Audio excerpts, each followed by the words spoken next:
This is the Average Guy Network, and you have found Home Gadget Geeks, show number 320, recorded on July 27th, 2017.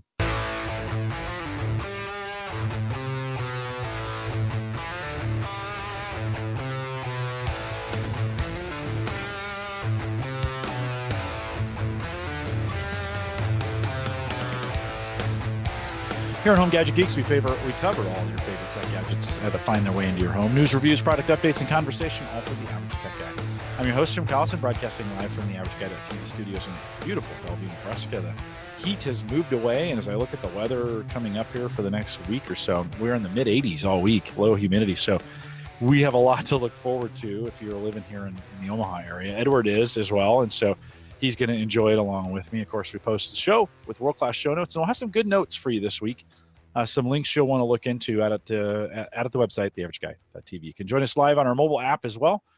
Easiest way to get those buttons is just go head out to the homegadgetgeeks.com, and there's big buttons for both iPhone and Android. Great way to listen to the show. On the road, stream it. It's great, a little app. You don't have to find us anywhere else, so get it homegadgetgeeks.com.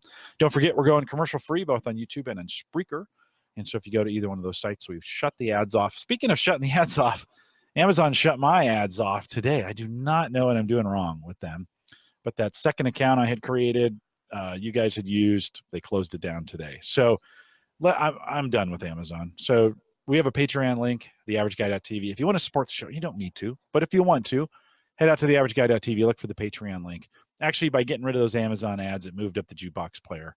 And so maybe it makes the site look better anyway. So screw you, Amazon.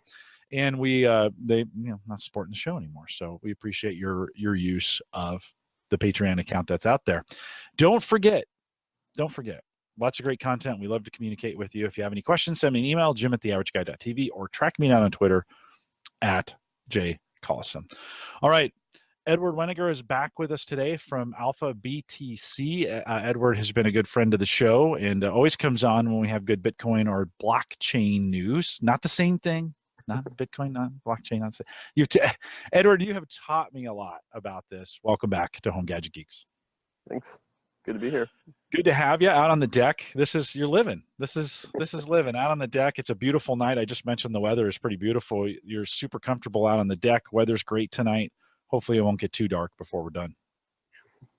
Yeah, hopefully not. It's beautiful night though. Thanks for having me. Yeah, Mike and I, let me start the show. Mike Weniger and I have been talking about, I was to dig right into the blockchain. So Mike and I have been talking about this service called Storage. It looks like Storj, S-T-O-R-J. They pronounce it storage. It's really kind of distributed storage where they have blockchain-like storage capabilities where it's distributed around. You have some software that you run on your PCs. They send you these shards of data that you store, and for storing and the bandwidth, they exchange it for this storage coin, so to speak. And so you can earn these coins, and it's kind of worth some money in it, which is interesting. We've been talking about it. Mike and I made a video about it.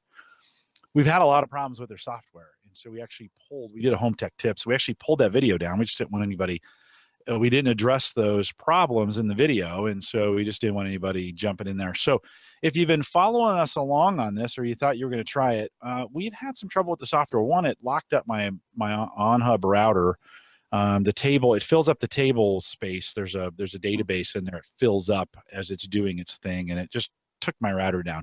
We experienced that problem 3 weeks ago on Home Gadget Geeks when my bandwidth just kept chunking, and we traced that back to kind of, so we got a little work to do there. And then the longer Mike ran it, the more unstable the system became, and he thinks maybe as it gets more and more shards, these little bits of data, and they're storing them, that the software gets really, really unstable. And so we've just both pulled it down. We pulled the video down.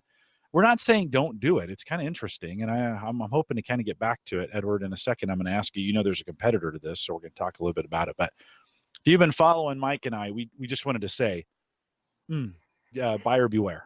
Do it at your own risk, yeah. Yeah, it's at your own risk right now. And it's kind of fun if you can isolate it on the system. If you control your own router, some of those kinds of things could be kind of cool. But we've run into the problems. We just wanted to let you know. Edward, you had said there's maybe a competitor to this storage.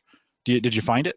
Yeah, so there's actually a few, and I don't. The one I'm most familiar with is MadeSafe. They're kind of the most longest standing, and they actually came before storage, I believe, um, around the same time maybe. And then the other one that's there's also one called Swarm and SIA, SIA. But MadeSafe, I'd say, is worth checking out. MaidSafe. So, Made safe. And I did see that SIA, SIA, right? yep, I yep, saw that one as I was searching around. yep. In the case of like storage, there's a coin associated, right? They have a coin associated kind of with the That's right. service. And can you mine Yep. that just like you mine, S- or well, no, none of us can do it anymore, but like you mine Bitcoin? Is that how that works? So we actually own a little bit of that, and the work versus proof of stake is one of the critical underpinnings of how blockchains work, and the difference between different coins. But anyway, so I don't know off the top of my head whether they're proof of work or proof of stake, but essentially you could, if they're proof of stake especially, you could just run the program and be a part of that network, yes, and earn some money for it, yes. Yeah. Well, certainly with storage, the goal is to earn their coin by Right. having these shards on your computer and putting those together. I was just it's interesting. I've been watching a few videos. There's a lot of videos out there on how to make mining rigs at this point, Yeah. and Yeah. they're all just jammed up with video cards and some really interesting configurations going on. For the average consumer, I kind of get the impression, like, I think we've talked about this in earlier shows. For the average consumer, mining is pretty much over, right? I mean, you really I can't Yeah, mine I would anymore, I can would you? focus on I would find if you want to make a little money and dabble in this, I would find a good proof of stake coin and just run the node on there, whether it's storage or something. Even if you don't use storage, you install the program and serve their purposes and make a little money and for your computing power. But we actually are in the process of building some Ethereum mining rigs to sell actually. So the goal is we're gonna actually do all the heavy lifting for you and have a turnkey product that if somebody wanted to buy a miner, they could buy it from us. So Hey, so you mentioned Ethereum. I was going to hold that till a little bit later, but Ethereum is one of those, I think, and you can correct me if I'm using the terminology wrong. It's kind of a competitor to Bitcoin. It's right it's another coin type. Ethereum's run into some trouble. Most recently, we've seen a wallet get compromised and a large amount of money yeah, kind of snuck out. Now, well, I'll let you tell the story. Can you yeah. give us a little bit of the story of Ethereum? So there's two. So the purpose of Ethereum was just essentially to make coding on the blockchain easier, which Bitcoin it was not as simple as Ethereum has tried to make it. And then even since then, there's another one that's come out called EOS, which is actually supposed to be even more simplistic than Ethereum. So Ethereum, I think most people probably heard about the DAO hack from a while back. That truly was a failure in the smart contract system, mainly in the means of somebody wrote a bad contract and their money got taken, a lot of money. And so then Parity recently was hacked out. Again, that was a code hack, but not necessarily an Ethereum flaw. But that was just somebody built a wallet that people use for Ethereum, and that wallet was something in there was penetrated.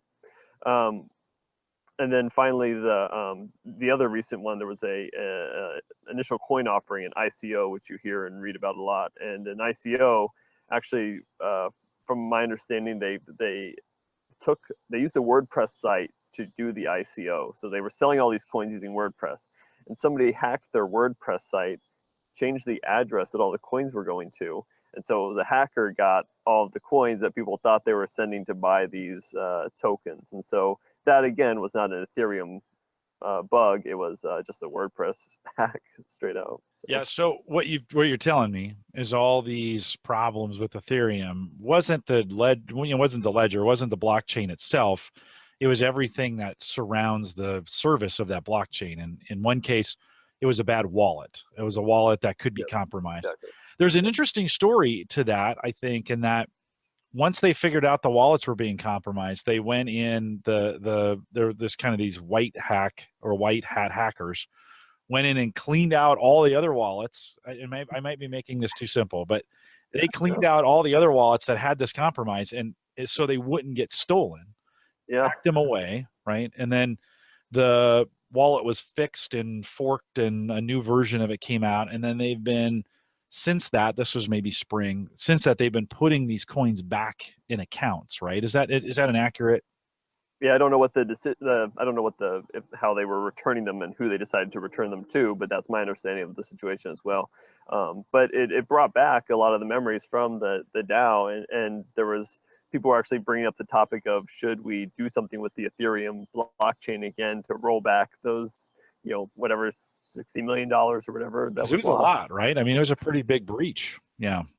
And so and there's still some bitterness in the community about whether they should, that's where ETC and ETH came from. There are now two Ethereum blockchains because of what happened back then. And so it brings up a lot of the stuff we're going to talk about later with forking and which, master chains and stuff like that.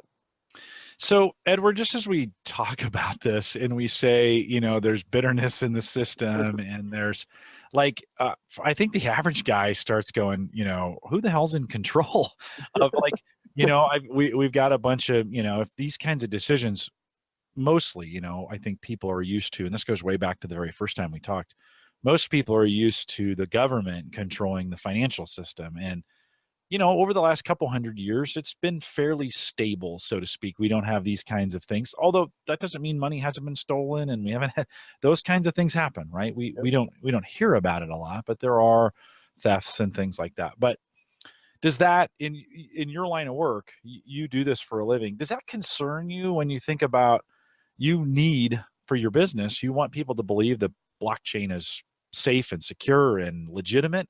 Then we have these kinds of things. Does that hurt? I think the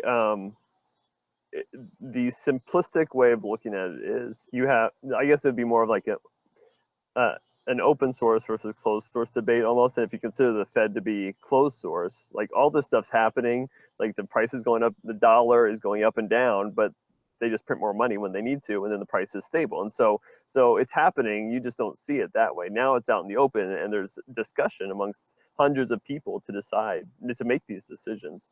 But at the end of the day, you could go and fork the Bitcoin code yourself right now, and you could create your own Bitcoin. The question is, how many followers do you have? Who trusts you? And who are you going to invite into that circle to make those decisions and build the code with you? So what are the communities like? You've mentioned this, and I referenced in the pre-show, I listened to the most recent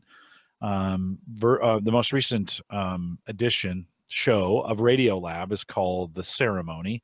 And if you're interested in this at all, you should go out there and listen to that edition of Radio Lab. It's interesting.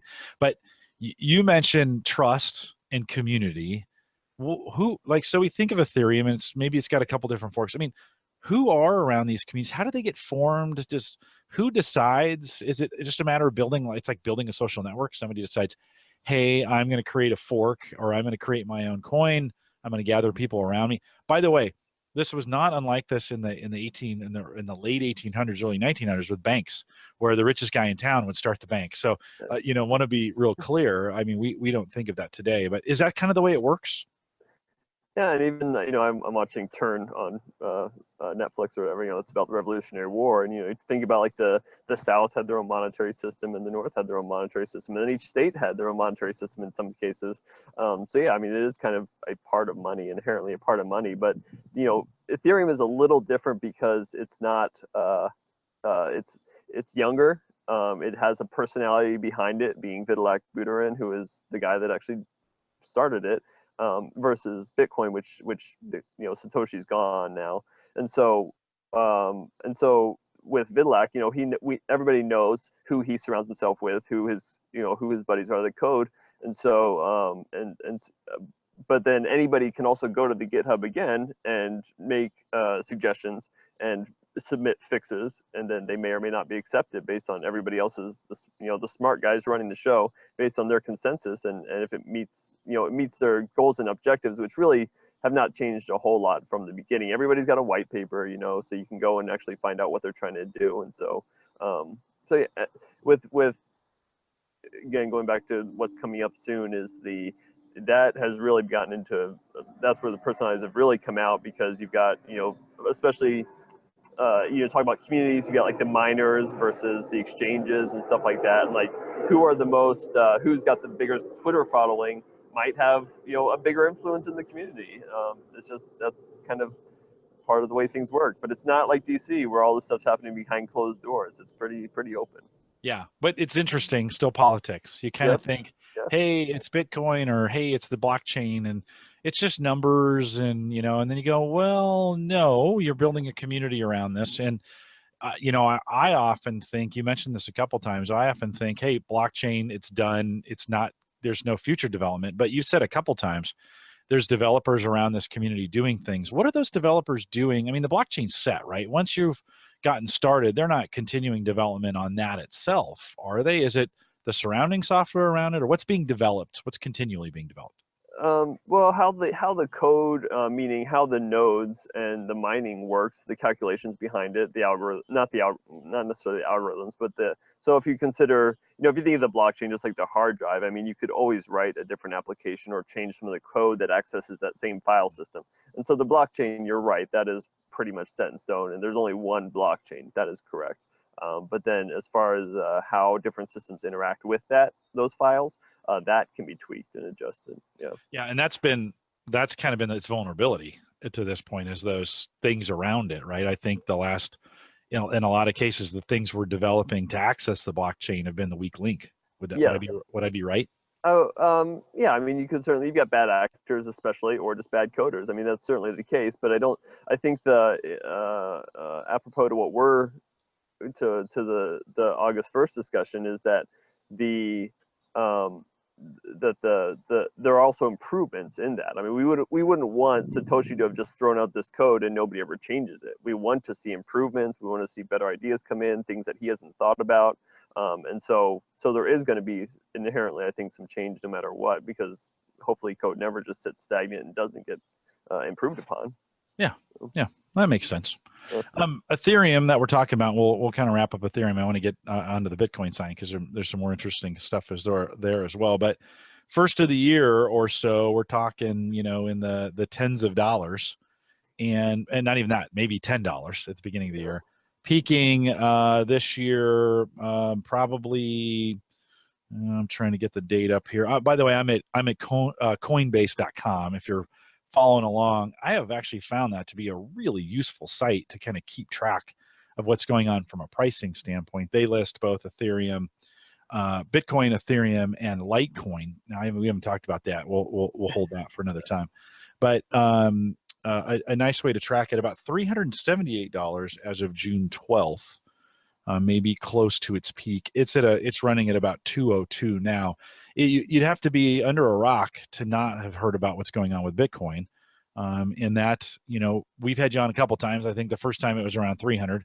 I think the next time it was around 600. It's been fluctuating between 1,500 and 2,500 over the last month or so. And I'd asked somebody, why? Like, why all of a sudden has it been doing it? And someone said, well, it's going to split. And I'm like, what? Okay. This is new. So, Edward, can you give us kind of an idea of the politics that's going on? You've alluded to the August 1st date a couple times. So give us a little bit of backstory. What's going on with Bitcoin? Yeah, and the other site to also look at is coinmarketcap.com, I think it is. And that's got all of the altcoins on there, the little more extensive list than what just Coinbase has. So what's happening is we've mentioned this in previous podcasts. It kind of goes back to the whole block size debate of, you've got MasterCard and Visa that are churning out some, 7,000 transactions a minute or something like that, or a second. And the blockchain can only handle 7 transactions per second or something. There's no comparison really. And so inevitably, for years now, and again, going back to how do decisions get made? It's been talked about for years. People knew that something was coming, that something was going to either have to change, or there were going to be some people that moved on to different blockchains or did something different than Bitcoin. So finally, through the various, there's conferences, there's meetups, there's different debate, places to debate and present your ideas. And finally, a few people presented ideas that enough people agreed upon and thought, yeah, this is a viable option. And so they took those ideas and ran with them, worked on them on testnet, which is which is just basically the dummy environment or demo environment for Bitcoin, and ran through all sorts of QA and such. And so those parties ultimately decided, and when I say parties, we're talking about, again, some of the biggest miners, some of the biggest exchanges, some of the some folks that just have made a lot of money in Bitcoin, and so they can afford to throw their weight around and contribute to some of these efforts. Those parties have finally decided on some dates that stuff was going to happen, and so that's what we're looking at now.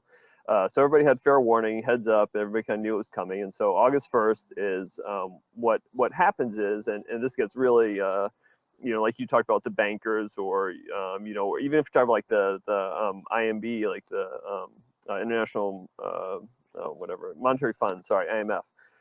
How do these, who votes? And so finally, was kind of the deadline. And what happens is, when you're voting on the blockchain, everybody from all over the world can vote as long as you have the right software. And so people that were voting, or people are now voting to decide whether the size that happen per second should be increased by increasing the size of a block, essentially. So some people don't like that, though. And so the alternative to not increasing the size of the block, the easiest way to say it is that if you don't increase the size of the block, the transaction fees have to go up, because people are constantly trying to get to the head of the queue to get their transaction passed first. And so now everybody has almost overwhelmingly voted that there should be something in terms of the size of the block should go up. And so, all the drama, while it may or may not have been good for Bitcoin, in terms of raising awareness, maybe the stories weren't the greatest because they were somewhat dramatic, but all that news and hype might turn out to be really nothing much at all, because we might increase the size of the block, everybody might agree, and we might go on as usual, but it allows more capacity on the network now, so we can transact faster and have more use cases as well.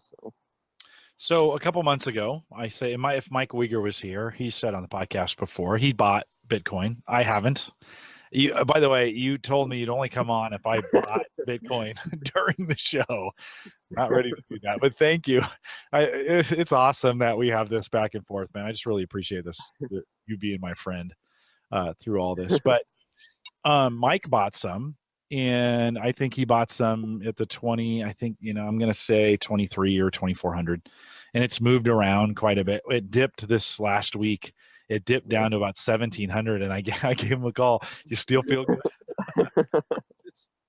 And he was like, well, it's come back up. Actually, by the time I got a hold of him, it had come back up. But so I bought coin. I have to make a decision right now, right, by August 1st to keep it or move it, or what are the decisions I have to make if I own Bitcoin? So technically, what is going to happen is different than we'll say the logistics or the operational side of what's going to happen. So technically, nothing is really going to change. Everybody has pretty much agreed that we're going to change the size of the block, and we're going to keep the current blockchain. Now, what could happen is some people have talked about and have actually started already they did take the blockchain and make their own version of it, and they have released Bitcoin Cash is what they're calling it. Now, through this whole process, you may or may not have heard of, like, there's Bitcoin Classic that came out for a while that was talked about. There's Bitcoin Unlimited that came out that was talked for a while, and then there's Bitcoin Core, which is what we have. But it appears that Bitcoin will actually have some legs, and so there is going to be this Bitcoin Cash now, which you could switch over and say, I don't want to use Bitcoin Core anymore because I disagree with the decision that was made by almost the entire community. I'm going to go just roll over and just do Bitcoin Cash. That being said, if you own Bitcoin right now, you get, because the blocks are basically running in parallel, you do actually get Bitcoin Cash. So I don't know what the value of Bitcoin Cash is, but you could hold your Bitcoin Cash, or you could just sell off. And the other day it was like $400. So you actually own, if you own Bitcoin Core right now, which is what pretty much everybody owns, you own your $2,500 Bitcoin Core and you own your $400 Bitcoin Cash. It's essentially deflating the current, not deflating, because they're running next to each other. So you've added value to what your holdings are. But the question is Bitcoin Cash ever going to do anything? It could drop to a penny of Bitcoin Cash, BCC, and so then you've got nothing. But there are some pretty strong personalities in the discussion that holding fast to Bitcoin Cash, and hopefully, I'm hoping that it takes off, and I've got double the money essentially. Who will accept that, or where I can store that, is a different question. I could just hold it in a wallet in my safe, and I could sell it in 100 years or 50 years, and for whatever price it is then. I might not ever do anything with it, but now I have this additional asset. So let me make sure I heard you right. Okay, yeah. So it's on both. So if I bought one Bitcoin for $2,500, let's just it's pretty well. It's at 2,700 right now. Let's just say, so I bought it for 2,700. You're saying I have both $2,700 worth of Bitcoin and $400. Let's say it's $500 because the price went up. $500 worth of the cash, the Bitcoin cash, simultaneously. Has that led this most recent run up? Is that why it's gone? In the last couple months, I mean, it's rocketed. Is this leading to some speculation? No, the run up, or if you're talking about just the past 24 hours, the run up, I think, is because people have finally seen that everybody's agreed. So all these votes are obviously public, and so now everybody's saying, okay, everybody's agreed. We can all breathe a sigh of relief, because for a while there, it was a really iffy, because the hard fork could have been contentious, and then everybody could have been ticked off at each other, and it could have been this whole headbutting. So yes, but if you don't buy before August 1st, you are correct. Now you've got to decide, am I going to buy Bitcoin Cash or am I going to buy Bitcoin Core? So now is the ideal time to log into Coinbase and pick yourself up a Bitcoin. So, because you will own both. Yes. Wow. And then I would just hold it. I could just hold it and see what happens, right? I mean, it could August 1st, once it's settled, it could settle back down. I mean, there's value here. So it could settle back down into at 2,700 is Bitcoin valued where it should be. You had a mathematical, when we talked, you were like, this is kind of where it should be. Is it overpriced right now, or is it where it should be? I think my expectations are going to be too small. I think I don't think when I'm talking in the public and stuff, I don't want to be one of the guys like John McAfee that's saying it's going to be $500,000 in Bitcoin, and so I just tried to make it somewhat tangible or somewhat palatable to most folks, and just say, but I think my estimations were probably I had said 15 grand at the end of the mining, which was 2140, and so that was kind of based on the existing chart. But as things pick up, I just think it's going to get kind of crazy. So I'll add one caveat to what we've talked about so far, because and it gets into some advanced stuff, a little bit advanced. If you buy Bitcoin on Coinbase, if you don't take it off of Coinbase, if you don't take your private keys into your possession, you really don't have that chance to own both. So if you buy it on Coinbase and you just go through August 1st, not making any changes, you've kind of lost your opportunity to get this Bitcoin Cash. But the other thing I was going to say is the reason they did that, or part of the advantage, and it just is, it makes sense for them from a marketing perspective, if you will, is that they wanted to make sure as many people as could come over to the dark side, could get onto Bitcoin Cash with no loss or no conversion. Obviously, they knew what they were doing is they were doubling the entire economy, essentially. If they were both 2,700, they've doubled the value of the entire Bitcoin market cap. But so that being said, if you buy on Coinbase for that purpose, you've got to download the Bitcoin wallet to your computer and get your private keys if you want to take advantage of that. So I would purchase tonight. I make the purchase on Coinbase, then I download that to my wallet locally. Yep. Have it available to me, print it out, whatever I need to do to make sure I have it. And I think I opened, when we did storage, I created a wallet there as well. Yeah, it's probably just a storage wallet to hold your storage. I think I think I created an Ethereum wallet that would allow them to be able to give me a code that I could then redeem those coins for storage. if I did it on Coinbase, I would also create a wallet there. I think I've already have, right? I would create Yes, a you already wallet have. there. Yeah. Yeah. I think I already have one. So So there's how much zero in ether it. did you make off of the? Nothing, because I couldn't get it stable enough Okay, to all actually right. produce anything. There's some rules around, how much you have to have, and Yeah, it was taking down my home network, and yeah. so it was kind of now I can't prove that, so I should be careful. I'm not, but it was at the same time I was having router trouble. At the same time I was just starting to run, and since I've removed it, I've had no problems. So you kind of you put two and two together, and it's okay. I mean, it's experimental. We're trying this thing. Those guys, it's storage behind this. They've had their own drama in their letting their CEO kind of. I think he has kind of departed, and some other guys have stepped in, and so it has been. It's interesting. It is a little bit. It feels a little bit like the Wild Wild West in a Well, lot of ways. the SEC actually going and another layer of drama, and something that in terms of with all the bad news that's come out, Ethereum I think has taken a hit from some of the stuff that's been going on, and I think that's just because people have it's heightened people's impression of Ethereum as maybe a more vulnerable or newer technology. But in terms of Bitcoin, with all the bad press that the price has not really gone down significantly. I think the $1,800 mark that we hit the other day was because of the fear of what was going to happen August 1st. That was kind of before the voting really started, and so people thought, man, this could be bad news. But the SEC actually came out the other day, and specifically around the Dow hack of a year ago or 6 months ago or whatever, they actually said their findings were they shouldn't have the Dow should not have ever existed because did not meet regulatory hurdles. It was they were basically selling stocks and they shouldn't have been. But we're not going to do anything about it. You guys are you already learned your lesson by losing your $75 million.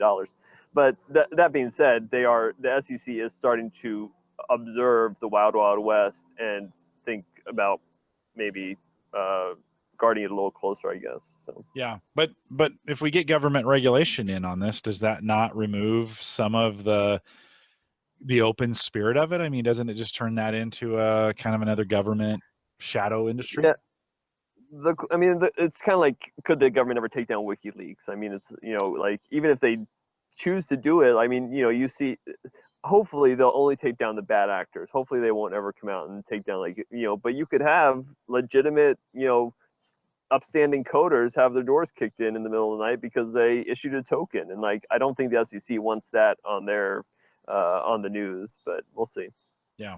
Well, and you've mentioned the term bad actors a couple times, and we have to remember in every system there has been this. And there was the junk bond test a time in the 80s when it looked legit and people invested tons in it, and a lot of people made a lot and a lot of people lost a lot in that, and we kind of forget that existed. We've mentioned the banking system in the United States from 1850 to 1950. Well, it's probably too long in 1950, but maybe from 1800 to 1900. In those 100 years, it was pretty crazy here, and even the starting the Federal Reserve system before that, and it's was not smooth sailing in our financial system always, and in our we have seen unprecedented stability in the United States over the last 70 or 80 or 90 years. And so we kind of think, oh, it's always that way, but it hasn't always been. Right. Yeah, I mean, even the news today or yesterday or whenever of like Amazon, potentially, being a $1 trillion company. I mean, why does that happen? Why is that even possible? It's because the dollar is not the same as the dollar was, 100 years ago, like that. And so you wonder, like, how did we get here? And so. You just had to drive it in with Amazon, didn't you? Oh, Amazon, they're making money and they're cutting me out. Oh, but Amazon. I watched the Big Short the other day about the housing market, subprime mortgages and stuff like that, and a lot of the concepts and things that were happening there of people speculating, gambling on, they were just taking guesses basically, and that kind of reminded me of like the ICOs, the initial coin offerings, and like some of them go under, some of them don't. And so yeah. I think if you go in eyes wide open, and we've said this before, I think if you go with eyes wide open and realize that this there is some speculation in this. There's no guarantees. It does have value unless everybody decides to cash out. You're right. I mean, that could happen. Yep. It's happened before. Yep. It's happened in plenty of times over the last couple hundred years. Yep. As we think about the financial markets. There's been speculation on a variety of things, and gold, and they've had their runs and they've had their crashes, and I mean, shoot, it wasn't that long ago. If you bet in oil, you were doing well, and then you weren't. Yep. Oil prices have not been very good as of late, which is weird to think, but anyways. So, okay, so I'm Coinbase today. So Wieger needs to get that money into his wallet, right? That's Is he technically selling it when he puts it into his wallet, or okay? He's going to pay a couple dollars to transfer it from one account to the other account, but he's not selling it. No. Okay, so it sits in his wallet. We're going to go through the August 1st transition. There's going to be some code deployed. Some things are going to happen. It probably won't be as smooth as everybody's hoping it is, but it will go through. Then what? What do I do next? Well, how long do I wait? How does that work? There's an article. I will try to send it to you to put in the notes. There's an article that addresses this specifically. Of what you're going to actually do is, because you own your private keys, you own your the passwords for your account essentially. What you're going to do is take that private key. From what I understand, you can't do it on the same computer. You have to do 2 separate computers. You're going to take that private key over here, and you're going to have those Bitcoin over here in this wallet, which is the old Bitcoin wallet, or the biggest Bitcoin wallet. Then you're going to take that same private key, go over to another computer, download the new wallet, and that same private key will work on that wallet as well. And so now you have this much Bitcoin Core over here, this much Bitcoin Cash over here, and then you could go out to an open market and choose to sell your Bitcoin Cash or do whatever you choose to do with the Bitcoin Cash. So, is there any fear that there's been some speculative run, knowing this was going to happen, that people have bought in to be able to sell on August 1st or whatever, and that with a massive sell, it will drive the market down? Yeah, I mean, those are all market dynamics that factor into it. I don't know how much so, but certainly yes. Yeah. I mean, certainly people know that this is the case, and everybody's going to get these coins if they play it right. Yeah. Yeah. So that could be for some, they might want to because I could hold those keys. I don't have to create that. Is there a time limit? Yep. Okay. So I could hold the keys in my wallet. Yep. Wait for the right time and bring those back over, and they're going to buy. And it's the keys aren't value; they're coin, right? They're not a dollar amount; they're a coin amount. Is that right? Yeah. So the key says that you own a wallet, and that wallet could have 1 coin in it, or it could have 100 coins in it, or a fraction of a coin. Or a fraction, yes. Okay. Mm-hmm. Yep. Yeah. So it's coin based. So in theory, if you're a smart consumer, you would pull your wallet out at its highest point, wait for people to try and sell to make money, and so in that sense, that will kind of hold the market at bay a little bit, because people are going to try and get the lowest price, but that may hold people back from actually selling because they're waiting for the price to dip, because that would be the value, right? Your biggest risk in the whole thing is that Bitcoin Cash, they give up at some point and the whole thing just goes belly up. I mean, that is a risk that Bitcoin, but it didn't cost you anything to get in, so you're not out anything really. And so, but yeah, if you want to look at a good example, we mentioned the hard fork that Ethereum did, and then they now have ETH and they now have ETC. That's essentially the same thing that is happening with Bitcoin and Bitcoin Cash. That being said, ETC, when they first split, it was worth $0.25, and I totally missed that opportunity, and now it's worth $16. And so the price has gone up since that hard fork, and so you could say that might be a good model for what's going to happen. Okay, something to watch for. Yeah. I don't think super scary. Even this is where people lose it financially. Even fractions of things are worth stuff, and we have, of course, you and I live in the town that Warren Buffett lives in. And Warren Buffett has this thing, Berkshire Hathaway, and the A shares are hundred. What is that closing? Are they hundreds of thousands now? I think, right? And people are like, "Oh, I could never afford a share of that." Well, no, but you could still get a partial share, and it'll still grow like a regular share does. And they kind of miss out on the percentages. That there may be some say in this too, as we think about, yeah, Bitcoin does look pretty expensive at 2,700. It's 2,700 right now. It's been hovering for the last few minutes at that price.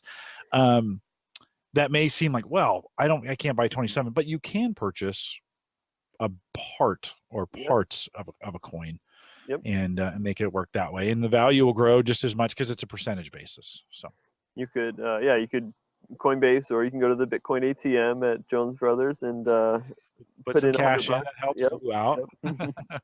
The but yeah, I mean, I think if you've talked about this, if you have a portfolio, I mean, $1,000 out of your portfolio is probably not a significant amount to buy a portion of a Bitcoin and see what happens. Just hold it. So, yeah. Are there any? So speaking of that, as we think about portfolio and investment portfolios, is there any way to bring Bitcoin in, or are you aware of any funds or any of these companies that do these mutual funds, whatever? Is there any that have embraced Bitcoin where you can buy Bitcoin through the fund? Yeah. So the Gray, I can't remember this. Greylock, I believe it's Greylock Ventures has a ETF, but the problem or the downside of that is there's a minimum. It's I believe it's like 25 grand. It's probably not the best way to get into a small position. But yes, you could buy that ETF on the typical exchanges like the TDs and the Schwabs. And then, but the other problem with that is that it doesn't necessarily always track the price as well as you would like. You risk the upside, missing out on some of the upside because it is a little more steady. Fees associated with it. You have somebody else managing your money. I mean, it's not that difficult today. And I would still count Bitcoin as being very speculative. Yeah. And so, this is going to be your highest, or it fit into that very high risk category if you're treating this like an investment, right? And so it would be very, very wise to treat it that way. But I think we're to a point where that I've spent money on more speculative stuff. I mean, I put money on level 3 back in the day.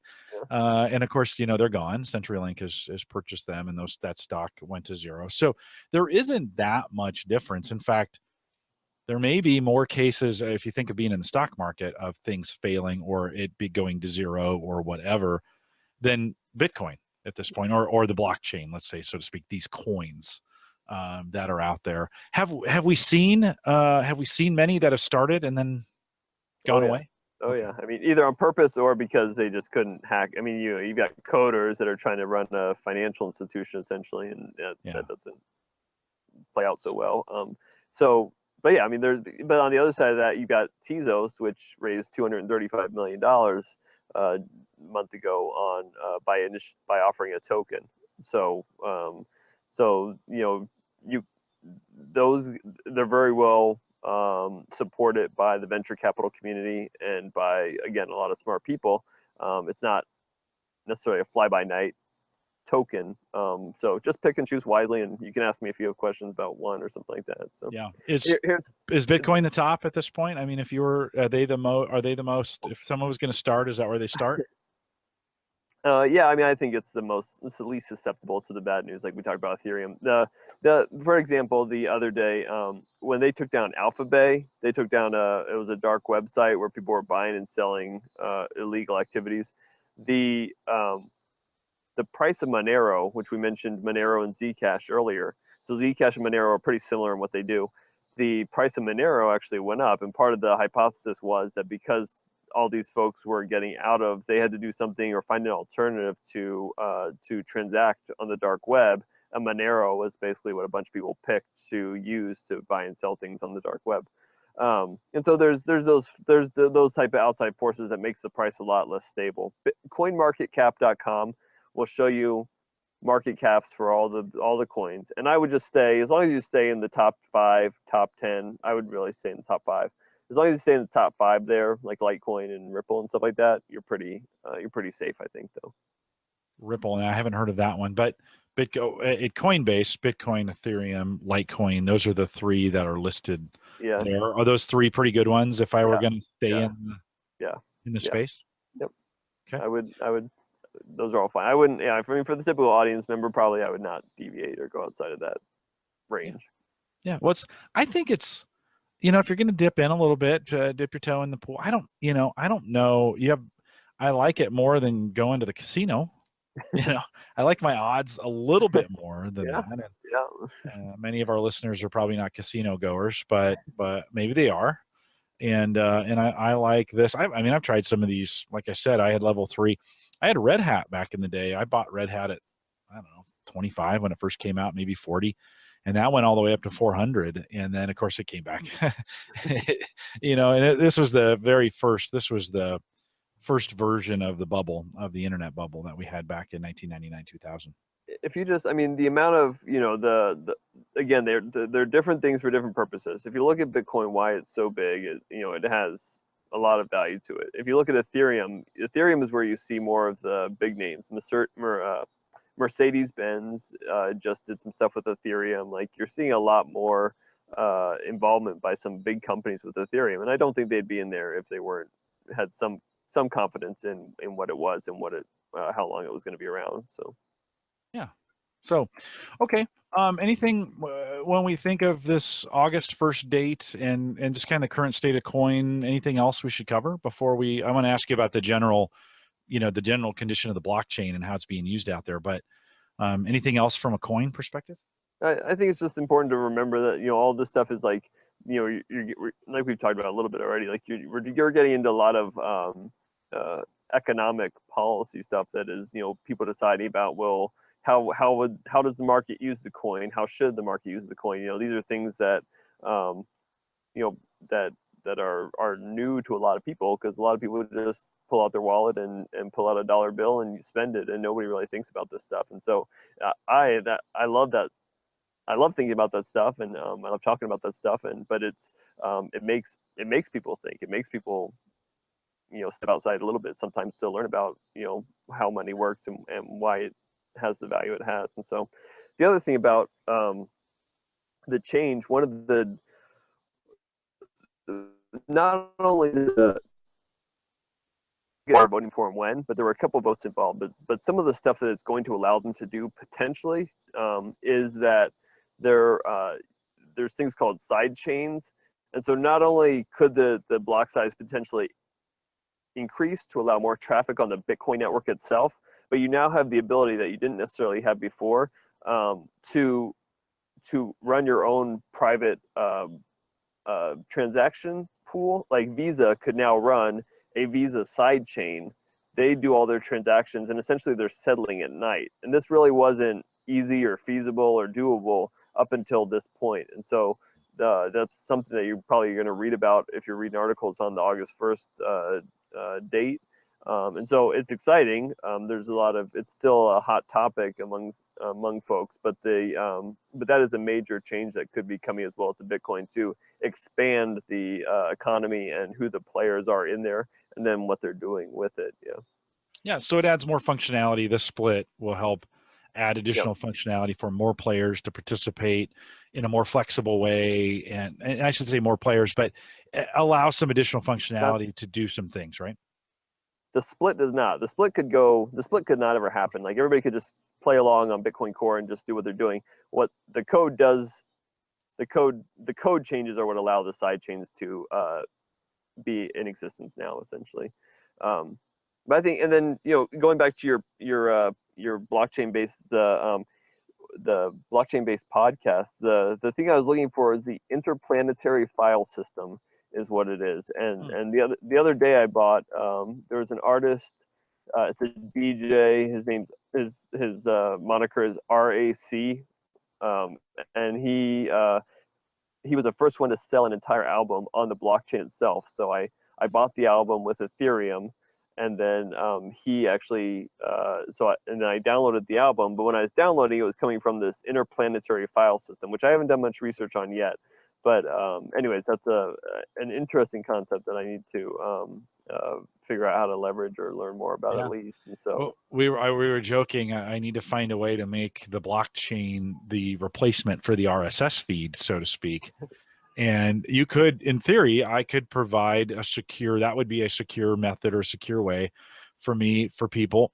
We're always thinking at Gallup, we're kind of thinking, maybe some of this stuff is subscription based, where you would pay to get access to it, and the blockchain may hold the secrets, right? To me, be able to load an item and then have it paid for through Bitcoin or whatever through the blockchain, and be able to deliver that, because it's a big database, right? At the end of the day, the blockchain is a big database. Is that fair to say? It's a ledger that allows permissions on it to a database. Yes, I would. Yeah. Yes. There you go. So okay, and those are the terms I know. All right. So no, it was interesting. I like a blockchain based RSS feed. Yeah. Would be right. There would be transactions, and there could be items, and I could assign. There could be value exchanged for the download of MP3. Yeah. So you could. The simplest, probably easiest, simplest first step would be, let's start accepting. Let's do it on the traditional mechanisms, but let's just start accepting Bitcoin and Ethereum for our Gallup subscriptions. Yeah, we've been talking about the blockchain, and we're not anywhere close to using it, but there has been some discussion about it. I brought it up the other day when we were talking about our store, and I jokingly said, "So when are we going to start taking Bitcoin?" And they all snickered at me. And I'm always way too early on this stuff. Yeah, I'm always way too early. Ken had a couple comments from the chat room. One, he said, "Hopefully we get the unfiltered advice in the post show from you. You have to be conservative while you're in the real show." Listen, I know Edward. This is the way he is, whether he's on or off the record. So Ken, you're getting the best of Edward at this point. He also wants to know if you've heard of burst.coin mining. I've seen it on the exchanges. I haven't looked into it at all, though. Okay. No. He says it uses hard drive space. This is what we've been talking about, right? Is that what you were referring to? And what were the two words you used? Which one? No, when we were talking about mining coin, you said there's two ways to do it. Proof of stake or proof of work. Okay. Yeah. I can check out Burst Coin. Yeah, he said he's done it alongside of storage. So there's Ken, we had an early discussion. I think you probably heard it early in the show that Mike and I had some issues with storage. We're going to explore some other ones. So maybe this is a conversation we can have kind of off the show. Those who are interested in doing this. I think there's some cool things around it. I don't think there's a future in it, but I think there's some cool things around distributed storage. You don't think there's a future in storage, like that type of design? Not distributed. No, I don't. But BitTorrent lasted for years and years and years. No, it's out there and it has its purpose, but is there a future in it? I think, in other words, is there a financial future in it? BitTorrents work marginally well when it comes to financial transactions. There's no legitimate system out there that's running off of them that I would say is kind of recognized as a way to, everything is kind of, when you're talking about the dark web and we think about BitTorrents, in a lot of cases, that's the way it runs. I'm talking about, so storage has this great promise that it wants to compete directly with Amazon. See, all of a sudden now you have a business case and you're like, oh, okay, that makes kind of sense. Now, we've talked about this before. Voila tried this. Lassie, the company, a French storage company, created a product called Voila, and it was standard, standard file system storage. They broke it up into chunks and spread it, distributed. The problem is the big businesses don't go for that. They won't, the people who pay the bills are not going to allow their data to be sharded, so to speak. Mm-hmm. That's a little pun there. And then spread all over, as fertilizer, spread all over. They're just not going to allow that. They want complete control of every file system. So the big money today is in that. There's small stuff going on, but go ahead, challenge me. Isn't that Google's data centers are built that way right now? The data is chunked up and spread out across the entire. So I think if you have the enterprise folks are gonna do a private blockchain, but it might make more sense economically or resource wise to design it that way for a different reason, as long as they control all the servers and they control all the systems that it's running on. And so it might not be public. No one at Google has access. Like I don't have access to the Google servers. There's an SLA or an agreement that those are protected. Now a hacker could, but but that data is sitting on a Google server somewhere controlled by Google. But the difference, I think the reason you're going to do this, at least in the non-enterprise level, is because of more of like a libertarian play of like, but in the in the enterprise arena, I think the question is, well, if this is a best practice for Google, and we have, we've got hard drives that each have 100 meg or 100 gigs worth of space on them across the entire enterprise. Why are we buying more servers? We could use that extra space. We're not going to just plop a Word file on your hard drive, but we will put a shard of a Word file on your hard drive. So yeah.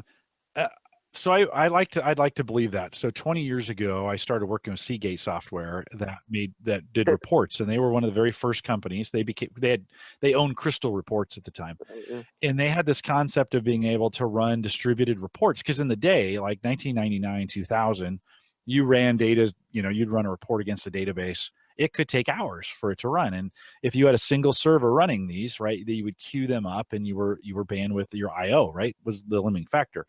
They also, too, had some software you can install on the PCs around the company, and it would push those reports off to a PC that you left on, and it would run that report overnight and bring it back to the server, right? So this is 1999, distributed. It's an awesome idea. Nobody wants to do it, though. It's like sys administrators are like, okay, what if that person doesn't leave their computer on? Like, what if there's a power failure in that I can't walk around and turn on 25 PCs, right? I can control everything in my data center. So I think and I have a lot of sysadmins that listen to this show, so I better be careful. You can send me an email, jim@theaverageguy.tv, if you disagree. And it's okay. I wouldn't die for this one.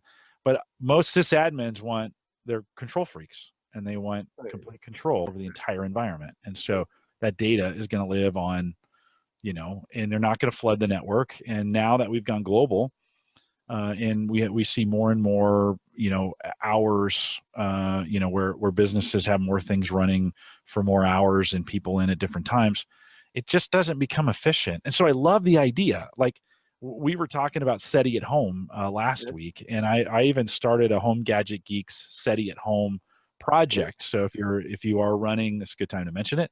If you're running SETI at home or any of those, Mike started another one. I forget what he does, another version of that on Bionic. But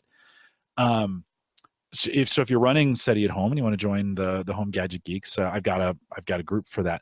I love, Edward, that idea of distributed networking for these kinds of things, where this is kind of a nonprofit, and if I don't process the file, nobody really cares. No one's going to knock on my door and say, "Hey, return your file." I love it for those kinds of community projects and that kind of stuff. But for storage, I'm a little skeptical. But 20 years ago, nobody thought that enterprise would ever be in the cloud either, because cloud was public and scary. And so, yeah, no, you're right. You're right. Except there's only 3 companies that we hold the feet to the fire on this cloud storage stuff for the most part, right? And so there's kind of a limiting. I hope you prove me wrong in some ways, that we could find a way to distribute this. I just don't see that trust.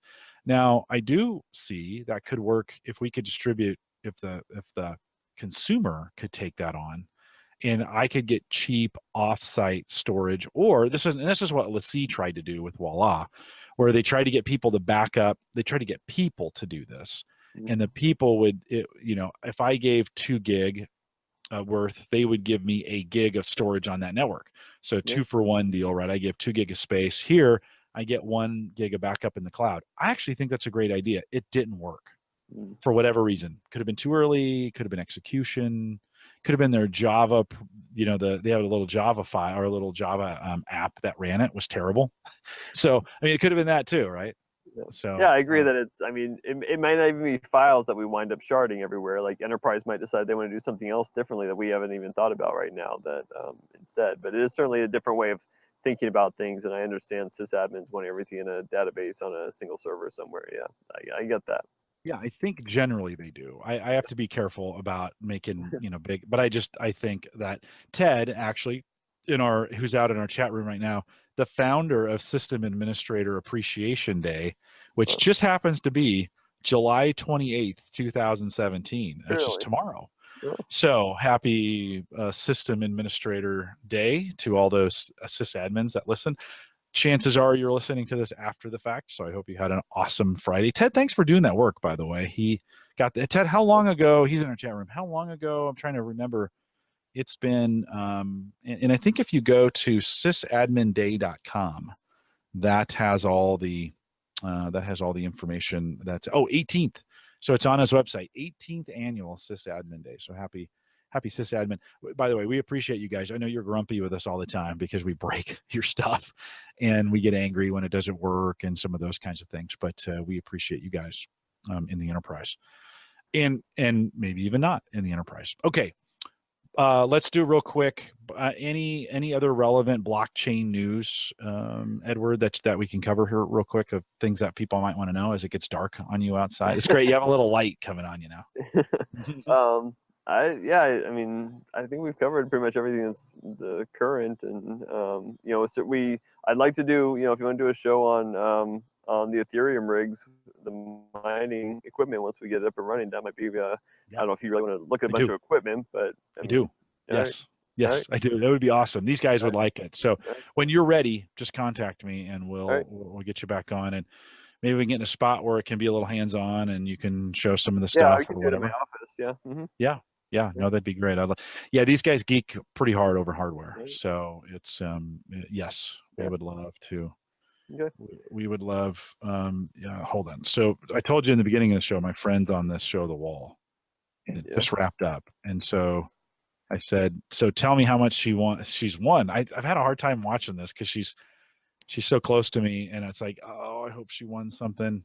And it looks like she's hugging. Oh, wow. She won $195,000. Wow, nice. That's awesome. Wow. Yeah. Well, that explains why all the landscaping was going in her house.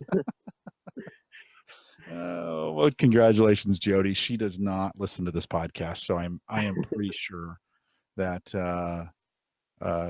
she will never know I actually disclosed that. So, but it's public TV, right? I mean, it was just on TV. I'm okay saying that. Edward, thank you for on short notice. And with this, I think we've got it really helped me kind of walk through the week with this happening on the 1st, which here is coming up on next Tuesday.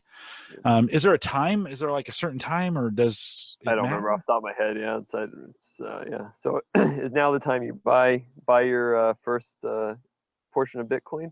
I think I'm going to do it this weekend. All right.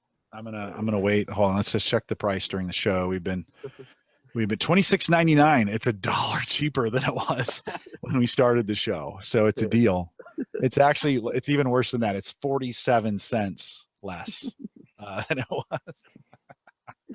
Hey, I appreciate Edward. I appreciate your willingness to. It's a serious business for you, and I appreciate you coming on and just kind of filling us in on this. You've been a good friend to us as we've worked our way through it, and you're now the official Home Gadget Geeks Bitcoin and blockchain expert here at Home Gadget Geeks. Glad you're interested. Your audience is interested, and certainly reach out if they have any questions. They can go to our website and they can contact us through that. So yeah, we got a couple questions we'll get to in the post show. So hang tight. Let me wrap this up for time purposes. Can you stay around for 5 or 10 more minutes? Would that be all right? For sure. Yep. Okay. Yeah, it's you should start smoking a cigar out there now. It's dark and it's beautiful out there. It looks super nice. Is it nice out there right now? Yeah, I don't know what the temperature is, but yeah, it's very nice. Yeah. It's in the 80s, so it's just. Hold on, I have it right here. 76. I put my Surface 2, my Microsoft Surface RT, is now my weather station down here. So it currently says 76 and clear. The real feel is 79, 66% humidity. It is gorgeous out there right now. Clear skies. So you're doing the right thing. Well, remind everyone, don't forget about the Patreon link. Again, boo to Amazon. Boo. Amazon is evil. Although I just bought some stuff from them today. You can head out to the averageguy.tv, click on the Patreon link if you want to support it. We have $1 and $5 plans. No schemes going on here, and you don't have to use Bitcoin. It's real American dollars, $1 and $5, whatever. If you want to participate in supporting the show. We also want to let you know if you've got some questions. I told you earlier, if you want to disagree with me on something, or you want to add, and that's always okay. I love some good feedback. Jim at theaverageguy.tv or Ping me on Twitter at jcollison. Hey, how do we find you on Twitter, or Yeah. what's a good email address for you, Edward? So my email is eweniger@alphabtc.com. But you can find us at alphabtc.com, Twitter alphabtc, Facebook alphabtc. So yeah. Good stuff. And the one and only, just a reminder, the one and only Bitcoin ATM in the city of Yes, Omaha at Jones that's right. Brothers. Soon Super to be. good coffee. We finally have. I'm supposed to have signed paperwork very soon to get the second one launched. So yes. What can you disclose the location, or is that still secret? It's going to be in Lincoln, but I'm not going to say where yet. Okay, good. Well, good. There'll be one down there when I make my trip down to Lincoln and I need to get a burger. I can just take out some $10 out of the Bitcoin ATM. And Yep. how does that work? Can I treat it like an ATM that way, or I shouldn't? Yeah, you could. If you have Bitcoin on your phone, you just send it to the ATM and it will give you $10. Yeah, Nice. or you can put it in $10. Yep. All right. Sounds good.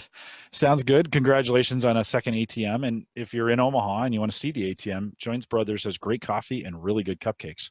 And so if you want to stop by there, it's right in our what's called Exarban Village. Just a great location here in the city of Omaha. Don't forget theaverageguy.tv, both platform web hosting is provided by Maple Grove Partners. Get secure, reliable, high-speed hosting, and really optimized for podcasters from people you know and you trust. Of course, you know that's Christian. We're back on Cyber Frontiers. In fact, we did one last night. We did a live demo of creating a honeypot. And so if you're interested in that, I'm still editing it right now. There were some numbers that showed up on the screen that needed to be blurred out. And so I'm still in the midst of that process right now, but Christian helped me with that. It's going to be the next Cyber Frontiers, probably out this weekend. But if you're interested in that web hosting, maplegrovepartners.com. Plans start as little as $10. And Christian's super reasonable and really wants to keep it in our community. So if you're interested in doing that, let him know. Don't forget about the app. And we thank LastPass for their sponsorship of that. And they've been good friends of the show as well. You can get that at homegadgetgeeks.com. We're live every Thursday, 8 p.m. Central, 9 Eastern, out here at the AverageGuy.tv Live. We'll do a few minutes of post-show as it gets darker on Edward over there. And with that, we'll say goodnight, everybody. Good night.